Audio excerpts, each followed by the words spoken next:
I'm different. I know I'm different. I'm the only male speaker here today. And I have something to say. I think it's a little shocking. Perhaps it's controversial. And it's certainly gotten a lot of eye rolls. I think women have an advantage in business partnerships. It's not properly utilized, and it's not celebrated enough. But I think there are definitely advantages, things women do that men don't do. And I'm a little bit nervous, not because I'm presenting to you today, not because I'm far from home, but because I need to defend this position. Now, some people would call me an attorney or a business strategist, maybe an author or a speaker. But what I'm really doing is research. I'm researching what's going on in the lives of the business and the people I work with.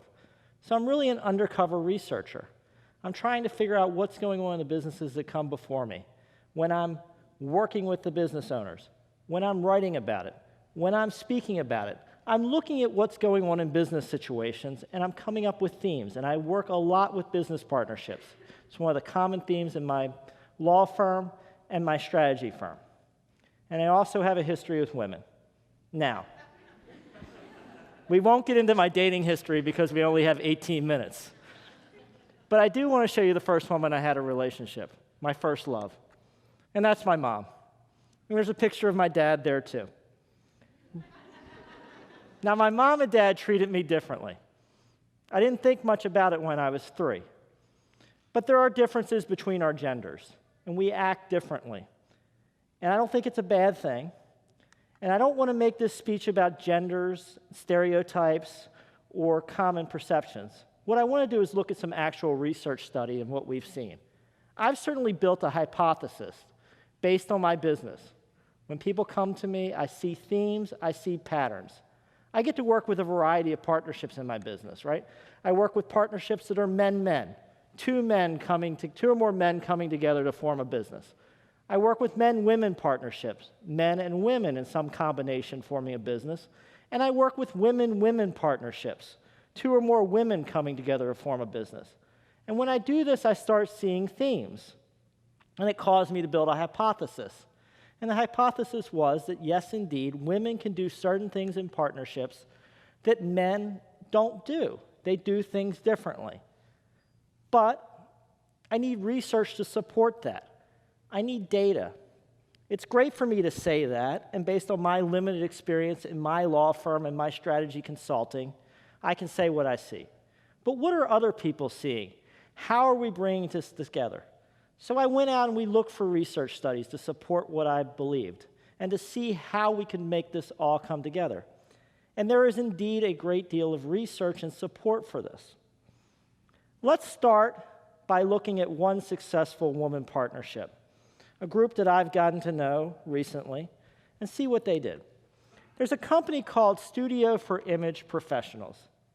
Their business is consulting with people that want to help others with their image and their executive placement.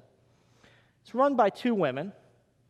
One lady named Sylvie DeGusto, she has the dark hair, and the other lady's named Shawn McKenzie, the blonde-haired lady.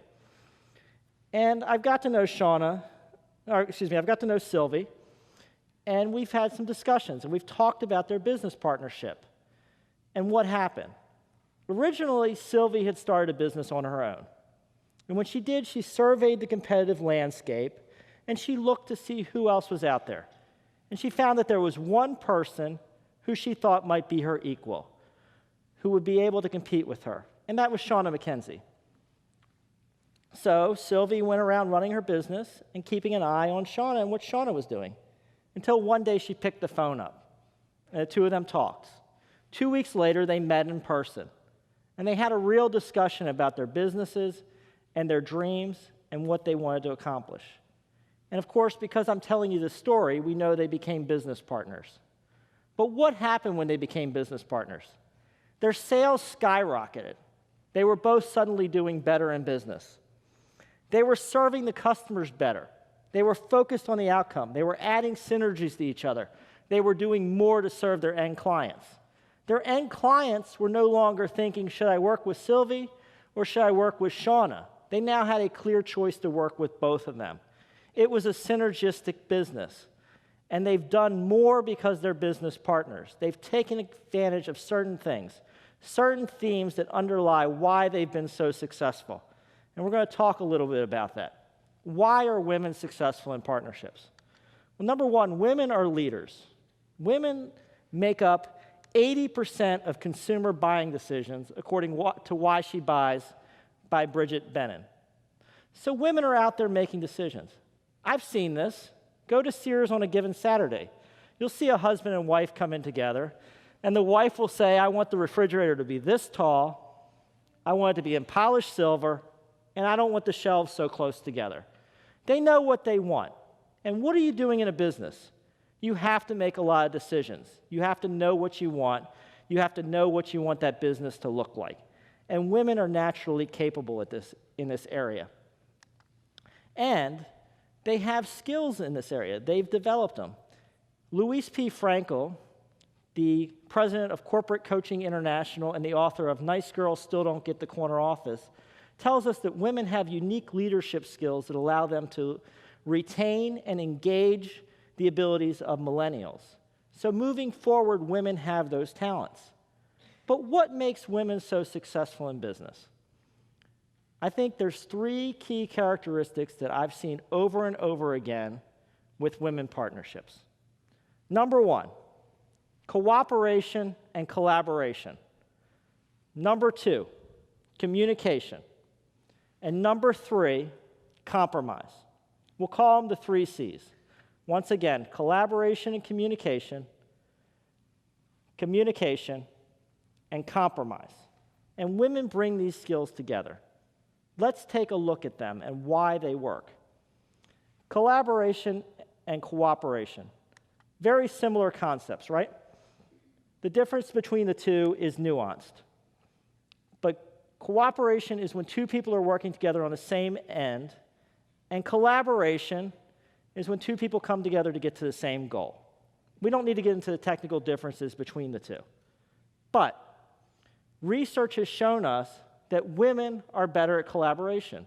A 2006 New York Times article, The Difference Between Men and Women Revisited, examines how women have more of the skills for cooperation.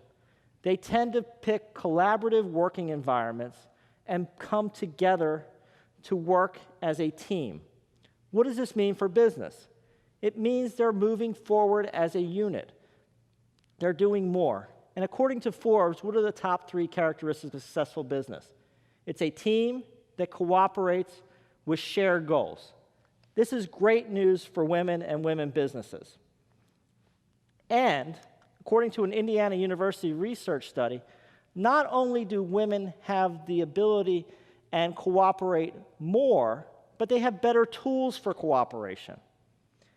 And a recent study by the National Bureau of Economic Research found that when we put men and women in a situation where they need to collaborate, women are more likely to pull a situation where they can collaborate with their counterparts, whereas men are more likely to want to be paid based on their own individual input versus what the team does.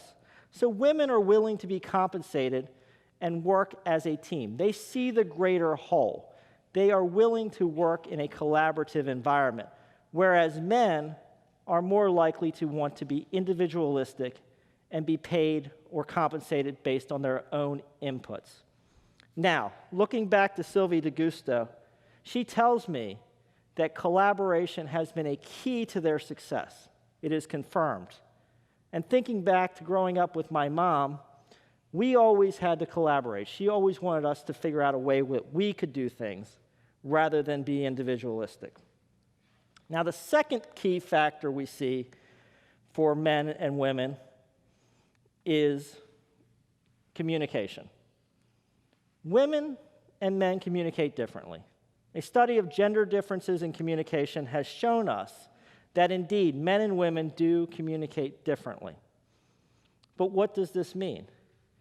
According to a Manchester University research study by Jeffrey Beatty, men tend to use more simple words in communication and less variety in those words. Women tend to use a greater variety of communication styles, and in that communication, they have more concepts. They're able to explain things better. So this means in the business partnership context that women are explaining things, they're communicating, they're working with each other, they're getting concepts across that the men-men partnerships may not get across at the same level. Now, there's one area where women have struggled in communication, where they've been stereotyped as not being as strong as their male counterparts, and that's in negotiations. An MIT study looked at gender differences and the impression that individuals make when they're negotiating found that indeed women identified that they felt disadvantaged in negotiations, that they didn't feel like they were as strong and they felt like they were perceived as being weaker. But that same study, when they had women go into the negotiation and focus on the impression they were making, those women had better outcomes in the negotiations. They were able to do better just by focusing on the impression they were making in the negotiation. What does this mean? It means women can do better in negotiations. They can control this. And what are negotiations? At the heart, what really is a negotiation? It's a controlled communication. And women have those communication skills. They can do better at negotiations, and they can be strong. So we have two key factors that women are very strong at that are key to business: the collaboration and cooperation, and the communication. Let's take a look at compromise. Men and women are different in compromise as well. In a research study, men and women were put in a situation where the Journal of Consumer Research asked them to negotiate an outcome. And they had pairs of men-men, men-women, and women-women. The pairings of women-women were much more likely to come to a negotiated outcome, whereas the pair of men-men were much less likely to come to a negotiated outcome. What does this mean? See the difference up there? It's stark. Men will hang on to a position, and they will go into a stalemate. Women are much more likely to use what we call the Goldilocks effect. They're looking for an outcome that's good for everybody, that balances everybody's interests.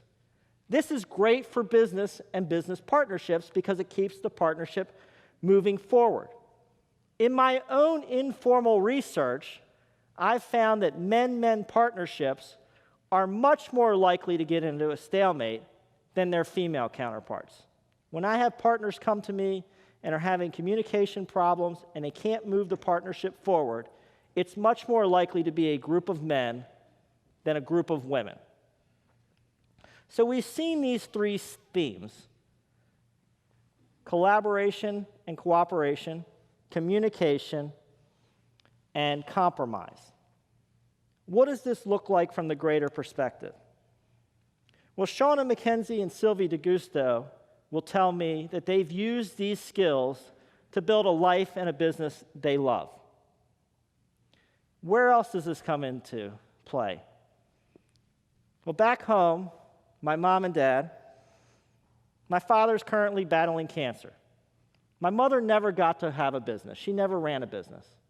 But she's using these 3 C's today. She's collaborating. She's pulling the teams together to take care of my father and his medical needs. She's communicating with the doctors and the family and keeping everything moving forward. And she's compromising. She knows that not everybody's needs are going to be met in every situation. And what does this look like from the national business scene? Well, currently there are over 10 million women-owned businesses in the United States. That's more than the population of Topeka, Kansas City, and Overland Park combined. And there will be over 500,000 new women-run businesses created in 2016. So women are engaging in business. But I don't think they're using the advantages in business partnerships enough. They're not capitalizing on these things that I've talked about today. They're not engaging in this enough. What would the world look like if we had more women-owned businesses? If we had more business partnerships involving women that we're using these 3 C's. What would the workplace look like if we had more collaboration and cooperation, more communication, and more compromise? Wouldn't that be better for all parties involved, men and women? It's something we need to do more of, and it's an idea worth spreading. Thank you.